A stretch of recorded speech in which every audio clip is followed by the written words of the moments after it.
So today I think I'm gonna read 3 chapters from chapter 20 to 22 because each of them is really, it's not short but shorter than before. So yeah.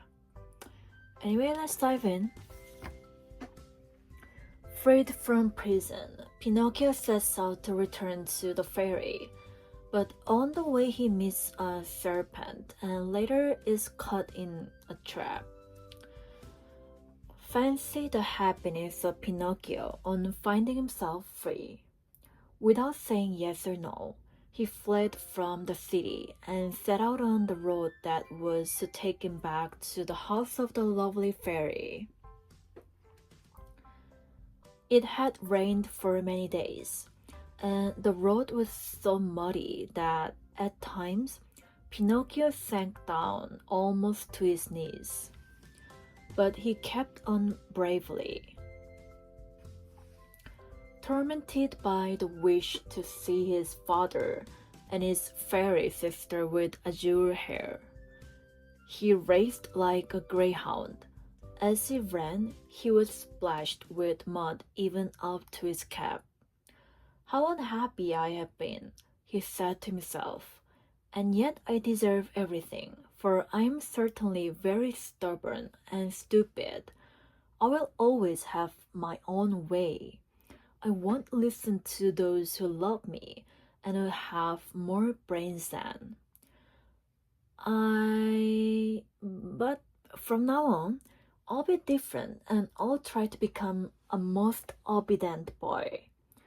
I have found out, beyond any doubt whatever, that disobedient boys are certainly far from happy, and that in the long run, they always lose out. Do you agree?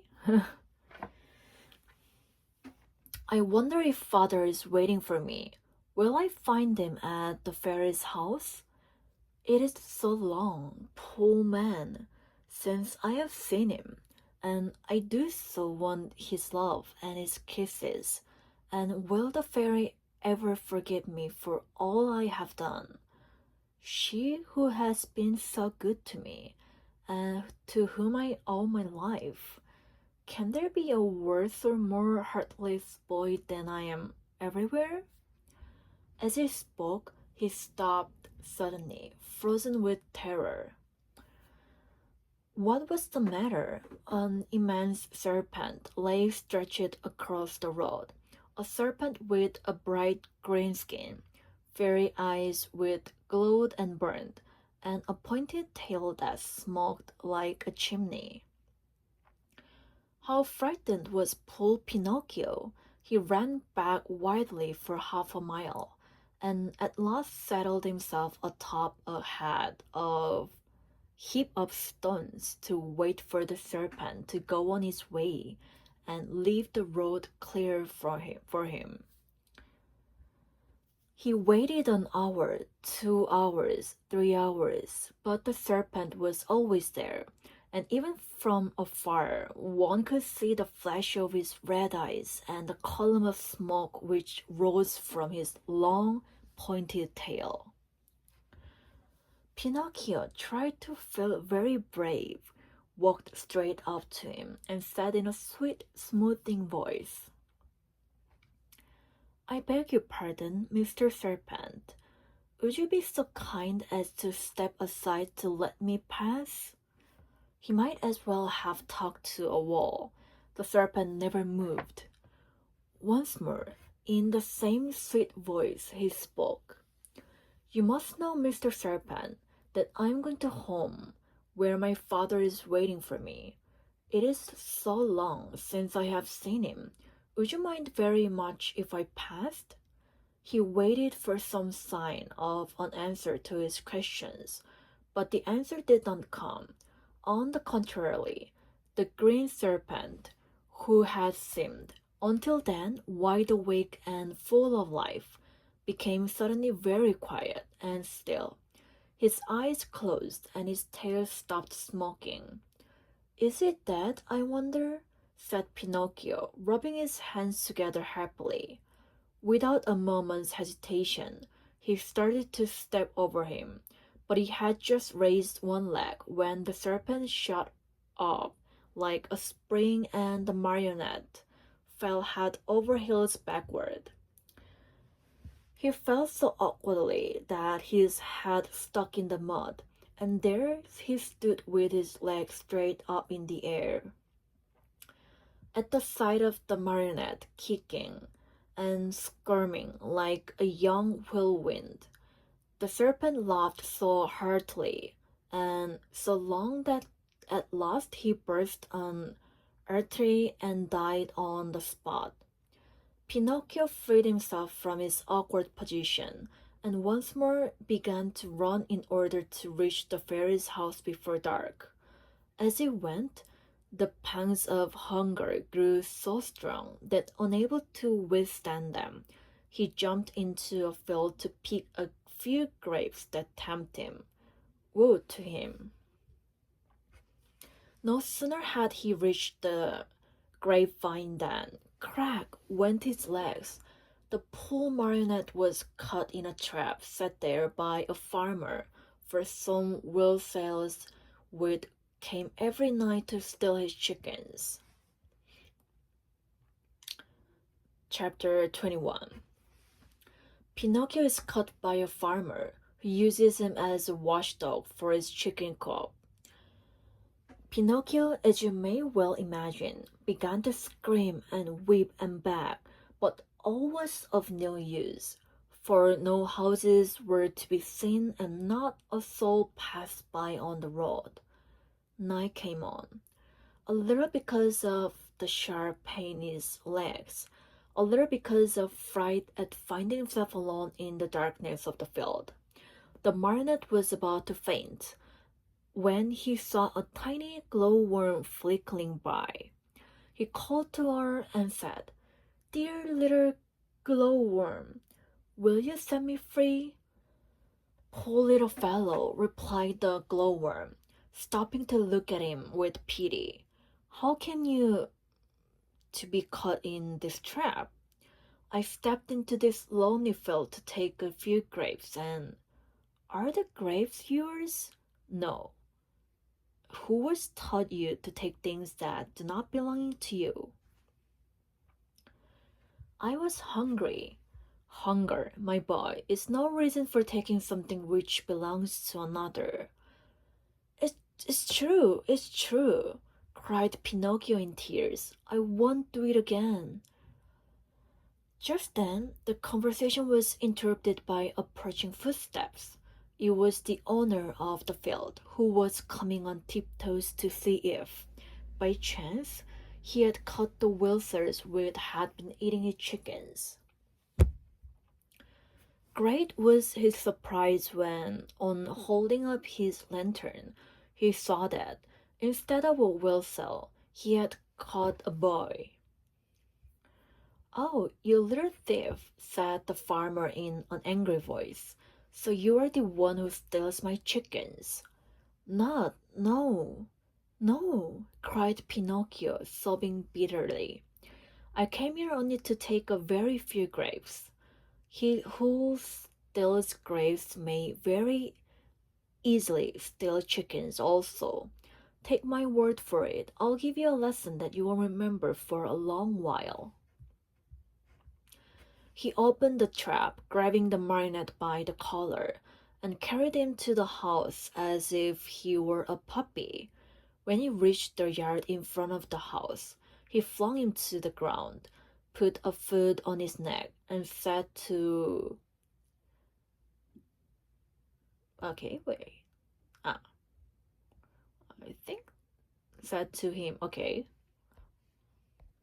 I couldn't catch the sentence. Him roughly, "It is late now and it's time for bed. Tomorrow we'll settle matters. In the meantime, since my watchdog died today, you may take his place and guard my hen house." No sooner said than done. Yeah, this is the really important expression, right? He slipped the dog collar around Pinocchio's neck and tightened it so that it would not come off. A long iron chain was tied with the collar. The other end of the chain was nailed to the wall. "If tonight it should happen to rain," said the farmer, "you can sleep in that little doghouse nearby, where you will find plenty of straw for a soft bed. It has been Melampo's bed for 3 years, and it will be good enough for you. And if by any chance any thieves should come, be sure to bark." After this last warning, the farmer went into the house and closed the door and barred it. Poor Pinocchio huddled close to the doghouse, more dead than alive from cold, hunger, and fright. Now and again he pulled and tuggled at the collar, which nearly choked him, and cried out in a weak voice, "I deserve it, yes, I deserve it. I have been nothing but a truant and a vagabond. I have never obeyed anyone, and I have always done as I pleased. If I were only like so many others, and had studied and worked and stayed with my poor old father, I should not find myself here now, in this field and in the darkness, taking the place of a farmer's watchdog. Oh, if I could start all over again! But what is done can be undone, and I must be patient." After this little sermon to himself, which came from the very depths of his heart, Pinocchio went into the doghouse and fell asleep. I'm not sure if I read. Okay, I'm gonna read until 22. So let's dive into chapter 22. Pinocchio discovers the thieves, and as a reward for faithfulness, he regains his liberty. Even though a boy may be very unhappy, he very seldom loses sleep over his worries. The marionette, being no exception to this rule, slept on peacefully for a very few hours till well along toward midnight, when he was awakened by strange whisperings and stealthy sounds coming from the yard. He stuck his nose out of the doghouse and saw 4 slender, hairy animals. They were weasels, small animals very fond of both eggs and chickens. One of them left her companions and, going to the door of the doghouse, said in a sweet voice, "Good evening, Marlampo." "My name is not Marlampo," answered Pinocchio. "Who are you then?" "I am Pinocchio." "What are you doing here?" "I am the watchdog." "But where is the Marlampo? Where is the old dog who used to live in this house?" "He died this morning." "Died? Poor beast. He was so good. Still, judging by your face, I think you too are a good-natured dog." "I beg your pardon. I'm not a dog." "What are you then?" "I'm a marionette." "Are you taking the place of the watchdog?" "I'm sorry to say that I'm being punished." "Well, I shall make the same terms with you that we had with that Marlampo. I'm sure you will be glad to hear them." "And what are the terms?" "This is our plan. We'll come once in a while, as in the past, to pay a visit to this hen house, and we'll take away 8 chickens. Of these, 7 are for us, and 1 for you, provided, of course, that you will make believe you were sleeping and will not bark for the farmer." "Did Marlampo really do that?" asked Pinocchio. "Indeed he did, but because of that we were the best of friends. Sleep away peacefully, and remember that before we go we shall leave you a nice fat chicken, all ready for your breakfast in the morning. Is it understood?" "Even too well," answered Pinocchio, and shaking his head in a threatening manner, he seemed to say, "We'll talk this over in a few minutes, my friends."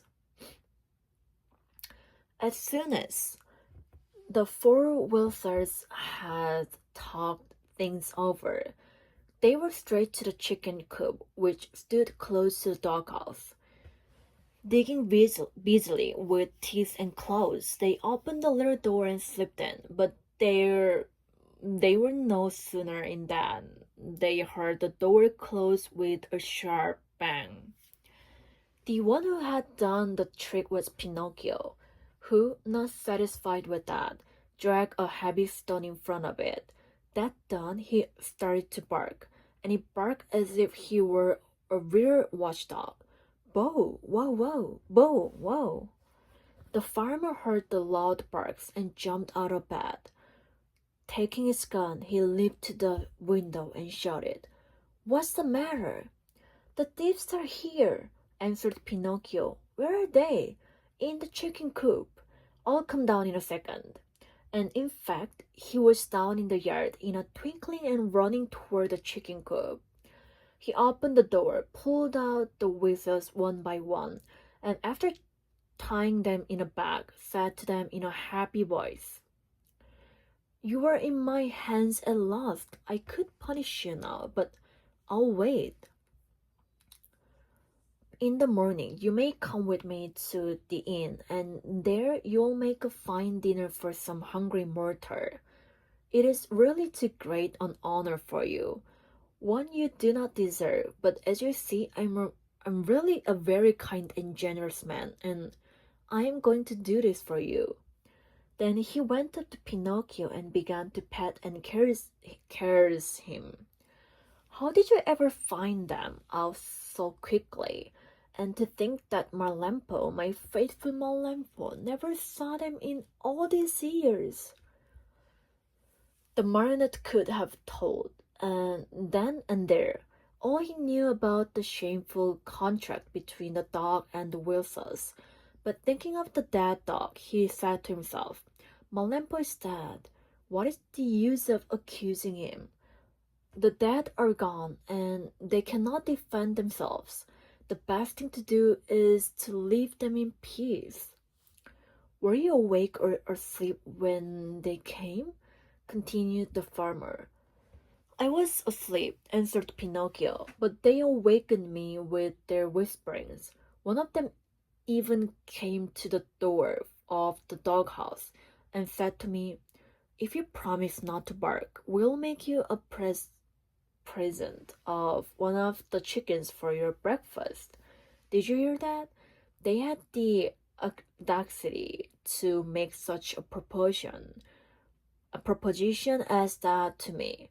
For you must know that, though I am a very wicked marionette, full of faults, still I never have been, not ever shall be braved." "Fine boy!" cried the farmer, slapping him on the shoulder in a friendly way. "You ought to be proud of yourself. And to show you what I think of you, you are free from this instinct." And he slipped the dog collar from his neck. Wow, what a story. Anyway, thank you for listening, and have a nice weekend, guys, because I think probably like until next week it will be like autumn weather, and after that I think it will be like colder. So cozy night, guys. Sleep tight.